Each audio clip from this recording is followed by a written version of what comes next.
Good evening, everyone. My name is Sanjeev. I'm working here in Land Marble Company as an admin executive. I got a few questions, but I'll ask only two questions regarding this Islam. First question is, do Islam believe in rebirth? And second question is, in Islam, it's not allowed to commit suicide. But many people that in Pakistan, in Arabic countries, they are blowing themselves up and they are killing many people. So who are the people they are motivating them? Whether they are really following the Islam or who is motivating them? That is my question, sir. There's two questions. The first question, does Islam believe in rebirth? And the second question, that is suicide prohibited in Islam? How come people in Pakistan, other part of the world, they're blowing up themselves and killing themselves? The two questions. As far as the first question is concerned, that does Islam believe in rebirth? If you ask only in rebirth, yes, Islam believes in rebirth. What we believe? That the human beings come to this world once. The Quran says that we give you life and come on this earth.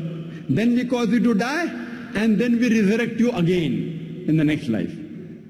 This is exactly what is mentioned in the Vedas. If you read Rig Veda, book number 10, it speaks about Punarjanam. Punar means next, Janam means life. So the Ved speaks about Punarjanam, about the next life.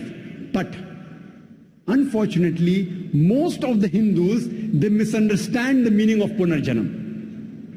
Punar means next, Janam means life. We believe in the next life. You say Punarjanam, you say rebirth, we have no problem. But most of the Hindus, they believe in a philosophy known as samsara. It's a Sanskrit word, samsara, which means birth, death, a cycle of reincarnation, a cycle of birth, death, birth, death. This cycle of birth, death, or samsara or reincarnation is nowhere to be found in the Vedas. What they quote is a verse of Bhagavad Gita, chapter number 2, verse number 22, which says that like a human being takes off the old clothes and puts on new clothes, same way the soul throws away the old body and puts on the new body. As far as this is concerned, I have got no objection with the Bhagavad Gita. It's further mentioned even in the Upanishads that like a caterpillar walks up a grass of blade, it jumps onto the new grass, I have got no problem. Now, as far as the scriptures are concerned, if you take the literal meaning of the Ved, which does not speak about the cycle of birth, death, but only speaks about Punarjanam, next life, Islam speaks the same. But most of the scholars of Hinduism, they could not understand that how can a human being be born with some congenital defect? How can he be born as a handicap? Some are born healthy, some are born handicapped, some are born in rich family, some are born in poor family. So they thought this was injustice. So how could God be unjust? Therefore they propounded the theory of samsara, which is nowhere to be found in the Vedas. The Vedas are considered as the highest Hindu scriptures. In the Hindu scriptures, you have the Smriti and you have the Shruti. Smriti means scriptures written by the human beings, and Shruti are the Vedas and Upanishads considered to be the word of God. Now, because they could not justify why some people are born in rich families, some in poor families, some are born healthy, some with congenital defect, they propounded this theory of samsara. As far as Islam is concerned, Allah says in the Quran, in Surah Mulk, chapter number 67, verse number 2, Allazi khalaqal mauta wal hayata. It's Allah who has created death and life to test which of you is good in deeds. This life you're leading is a test for the hereafter. And we believe that every child is born sinless, is born masoom. Irrespective whether he is born handicapped or healthy, whether rich family, poor family, all these things are a test for the human beings. As Allah says in the Quran, in Surah Baqarah, chapter number 2, and Surah Anfal, chapter number 8, verse number 28, He says that surely we will test you with fear and hunger, with loss of life, and loss of what you have earned. It's mentioned in Surah Anfal, chapter number 8, verse number 28, that your children and your wives are a test for you. Now here we realize that the Quran says the children are a test for you. Now if a child, suppose, is born handicapped, it's a test for the parents. The parents may be very good, they may be pious, maybe Allah wants to test them more. After giving them a child which is handicapped, yet do they have faith in Allah or not? It's a test. So whenever any calamity befalls any human being, it's either a punishment or a test. Whenever any good thing happens in your life, it's either a reward or it's a test. That does not mean if something bad happens, it has to be a punishment. It can be a punishment, it can be a test. If something good happens in your life, it can be a reward or it can be a test. So here Almighty God is testing the parents, that do they have faith in Almighty God? So if a handicapped child is born, the parent may be an average Muslim, and if he says, oh, why my child only has to be born handicapped? Why my child has to be born with a congenital heart disease? Allah is testing them. The people who are good Muslims, they'll say, Allah has destined, no problem, yet we thank Allah subhanahu wa ta'ala. And more difficult the test, more higher is the reward. To pass a simple graduation of BA is easy. But to pass MBBS is difficult. The moment you pass MBBS, in front of your name you get doctor, DR full stop. Higher status. Examination is difficult, the honor is more. So Almighty God tests different people different way. The child that is born, what the Hindus said, the Hindu scholars, in his previous janam, in his previous birth, he did a sin, therefore he was born handicapped. They didn't have any other justification. If you do good deeds, then you are born healthy. So what the Hindu scholars, they propounded, that every living creature, it keeps on changing. According to them, the universal brotherhood in Hinduism is, all living creatures are your brothers. So sometimes you are born as an animal, sometimes as a bird, sometimes as a rat, sometimes as a cockroach, sometimes as a human being. And the human being is the highest level. And you are born as a human being 7 times. So they came with this philosophy because they could not justify why a child is born rich or poor, handicapped or healthy. Similarly, for a person who is born poor, it's a test for him. For the rich people, he has to give zakat. Every rich person who has a saving of more than a nisab level, 85 grams of gold, he or she should give 2.5% of that saving every lunar year in charity. For the poor person, for him, he gets full marks in zakat. He's poor, so he has to give no zakat, 100 out of 100. But we say, arey garib aadmi hai, poor man. Poor man. Poor man, he has got 100 out of 100 in zakat. The rich man, if he gives proper zakat, he may get 100 out of 100. He says, okay, fine, I have got so much wealth, this part is exempted from zakat. He may give 50% of zakat. So he'll get negative points. He may not give zakat at all. So imagine, suppose there's a questioner. There's a question in a question paper which is very easy. Should you be happy or sad? So when a person is born poor, actually in zakat, he gets 100 out of 100. Therefore, beloved Prophet said, it's easier for a poor man to go to Jannah than a rich man. But we say, arey garib aadmi hai, poor man. How sad. Not sad. 100 out of 100 in zakat. For the rich man, he has to give charity, he has to give zakat, he has to give donation, he'll be accountable for his wealth. So what in Islam, we are born in this world once, and once is sufficient. Once we die, we are resurrected on the day of judgment. You want to call it rebirth, I've got no problem. You want to call it punarjanam, I've got no problem. We say life after death. But surely, if I agree with you for sake of argument, what the Hindu scholars propound, that sometime you're born as animal, sometime bird, sometime human being. I want to ask you the question, brother. In this world, as every year is passing on, is the population of the human beings increasing or decreasing, brother? Increasing or decreasing? Increasing. Very good. Is the sin in the world increasing or decreasing? I can't hear you. Increasing or decreasing? Increasing, sir. Sorry? Increasing. Increasing. Human beings are increasing and every sin is increasing. If I agree with the philosophy of Hindu scholars, more the sin increases, the population of human beings should decrease. So therefore, I believe in going to the higher scriptures, Vedas. When I talk, which I had given the talk earlier in Chennai, during the first peace conference, that was in 2004, similarities between Islam and Hinduism. And there I showed and compared that even in Vedas it speaks about one God, no idol worship, and everything. So what is common between the scriptures we follow? So this, the cycle of samsara, birth, death, is nowhere to be found in the Vedas. It's the philosophy of the Hindu scholars to justify, because they could not justify why human beings are born poor or healthy, which I've given you the answer in Islam. As far as the second question is concerned, that is suicide haram in Islam, is it prohibited? If yes, then why do people commit suicide? Is somebody instigating them? Suicide bombing? The Quran says in Surah Baqarah, chapter number 2, verse number 195, that do not make your own hand the cause of your destruction. So according to the Quran, committing suicide is haram, it is prohibited. So as far as committing suicide, it is prohibited.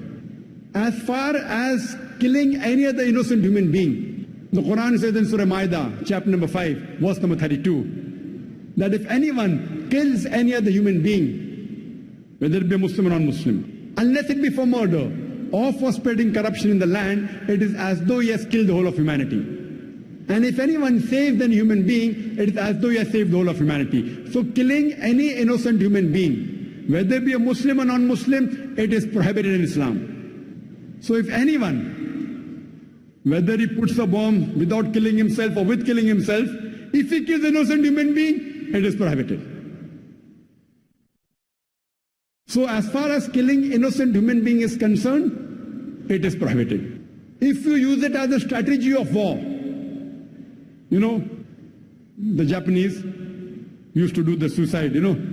Initially, where do you get suicide bombing from? According to a professor who wrote a book, Dying to Win in America, he says that the first people who did suicide bombing were the LTT, Tamil Tigers. But yet the blame is put on Muslims. I don't know why. It's the media.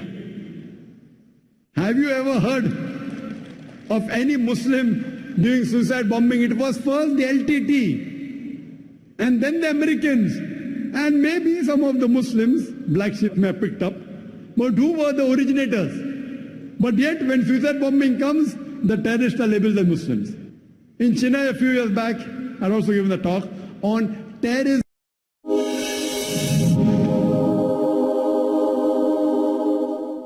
We'll go to the front mic with the males. If there are any other non-Muslims at the back mic or the sisters' mics, just have the volunteers raise their hands. Any non-Muslim ladies are most welcome to ask the question. And if there are any non-Muslim in the audience, please feel free to come up on the microphone. It's your opportunity. And as previous times I've come to Chennai, alhamdulillah, all the questions were asked by non-Muslims. So I hope even now the non-Muslims of Chennai, mashallah, they're bold enough. You can ask any question, even if it's a criticism. Even if you disagree with whatever I say, no problem, come up and ask the question. Believe me, I'm young but I can take it. You can criticize the Quran, you can criticize Islam, you can ask, this is the opportunity. Please come up on the microphone and have the doubt cleared, this is the opportunity. And there you've heard it from the man himself, so your name and occupation, please. Hello everybody, my name is Ramakrishnan, I'm a software engineer. I have two questions for you. The first is, what does Islam say about donating organs after death? Is it okay or is it prohibited? Second question is, what does Islam say about atheists? That's it. The brother has two questions. I think non-Muslims are one they're asking two, no problem. The first question is, what does Islam say about donating organs? Second question is about atheists. As far as the first question is concerned, what does Islam say about donating organs? There is no direct verse in the Quran or any Sahih Hadith which says whether organs can be donated or not. But there are various conferences that have held in Saudi Arabia, in Malaysia, and various different parts of the world. And the scholars have come to a common consensus that if three things are fulfilled, then organs can be donated. Number one, the person who requires an organ, but natural, it should be a major benefit to his health. He can receive organ as long as it's a major benefit or saves his life. Point number two, the person donating the organ, after he donates the organ, it should not be a major loss to his health. For example, if I donate my heart, I will die. So I can't donate my heart. But the doctors say that out of 2 kidneys present, a person can even survive with 1 kidney. So if my mother has a kidney failure, both the kidneys have failed, I can very well donate my 1 kidney to my mother. Even she lives, even I live. But naturally, after a person dies, if he wants to donate any other organ, that is permissible. But if he is alive, he should not donate any part of the body which will cause a major damage to his health or a loss of life. And the third criteria is, it should not be for money. No one should sell organ. If all these 3 conditions are fulfilled, then organ donation very well can be done. As far as the second question is concerned, what does Islam have to say about atheists? As far as I'm concerned, whenever I meet an atheist, are you an atheist, brother? He said no. Whenever I meet an atheist, the first thing I do is I congratulate that atheist. People may wonder that why is Zakir congratulating atheists? The reason I'm congratulating atheists is because most of the human beings, they usually do blind belief.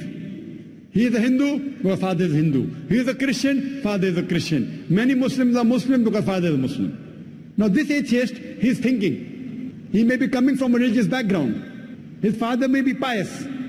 But he does not believe that how can there be a God who requires to eat, a God who can die, a God who can lie. So the reason I congratulate the atheist, God, to say there is no God, he should know the definition of God. If he does not know the definition of God, he cannot say there is no God. For example, if I say this is a pen, is this a pen? No. It's a book. To say this is not a pen, you should know the definition of pen. Some people say, no, Zakir, I know this is a book, so I can say it's not a pen. I said, no.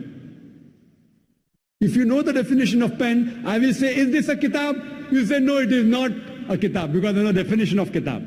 To say it's not a kitab, you should know the definition of kitab. Because kitab and book is the same. So to say it is not a pen, you have to know the definition of pen. You may or may not know the definition of a book. Correct? So similarly, to say there is no God, you should know the definition of God. So now this person who is atheist, he is believing, oh, that God, he requires to eat, he can lie, he fights and he loses. He does not believe in a God. So I say, even I don't believe in such a God. La ilaha. Then I tell to him the correct concept of God. And the correct concept of God is mentioned Surah Ikhlas, chapter number 112, verse number 1 to 4, which I shall discuss in the last day of the conference, inshallah. And that is on 20th of January. So what he's doing, he is rejecting the false God.